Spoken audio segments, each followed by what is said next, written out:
Hey, I'm Chris, and these are the movies I watched in March 2021. I started with Jay Blakeson's I Care a Lot, which was an absolute roller coaster. I think this story is crafted very cleverly, and Rosamund Pike clearly had a lot of fun with her role. I don't think there's magic happening with the cinematography, and the music in the first half makes it feel like one long cliche montage, but the final act was poignant and the story beats were incredibly engaging. Next, I watched The Highwaymen with Kevin Costner and Woody Harrelson.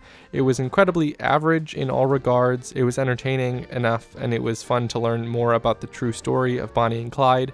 The most interesting piece of this movie was the adoration of Bonnie and Clyde from the common folks of the day, but it felt like that was the point of the story that was touched on least of all.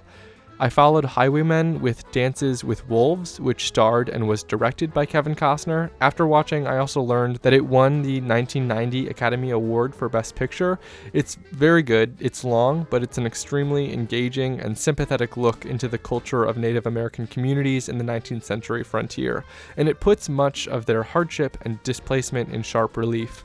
I'd highly recommend it to everyone. Invictus was another great look at a culture in turmoil set in South Africa during the start of Nelson Mandela's presidency. This is a very cool story to follow along with, displaying the power of sport in the workings of humanity. Next, I watched the newly Oscar-nominated documentary My Octopus Teacher.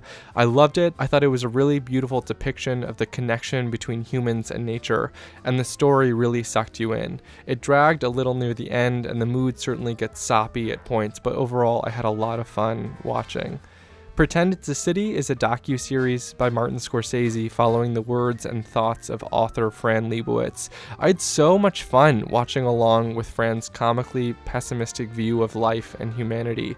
It was a treat to see such a unique voice amplified by such an incredible director. Next was another documentary called Rams, following along with legendary German product designer Dieter Rams. I love this doc so much. I want everyone to see it, to see the way he lives and thinks. He gives such a different energy compared to other world or industry-changing innovators. He is not the authoritarian of Steve Jobs or the crank of Walt Disney. He is kind and contemplative, and he really loves what he does. That's what I want too. I followed up Rams with Helvetica in the same day. I'd heard about this documentary for a while, and being a graphic designer, I was very excited to see a whole film about this one typeface we all love. It's directed by the same guy as Rams, Gary Hustwit, made in 2009. It fell really flat for me though. It was extremely slow, without any clear and narrative through line. It was a bunch of people simply sharing their thoughts on the font Helvetica, which, okay, maybe I should have expected, but after loving Rams so much, I expected a little bit more depth. Then I finished season 1 of Ted Lasso on Apple TV+. I don't have much to say about this except that it jumped immediately into my top 3 favorite shows of all time, and everyone in the world should watch it. That is genuinely what I believe. It's been rattling around in the back of my head ever since I finished, and I felt a genuine sense of relief when I found out it was renewed for 2 more seasons.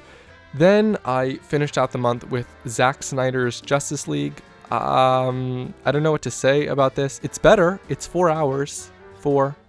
It's just too many hours. I'll see you next month.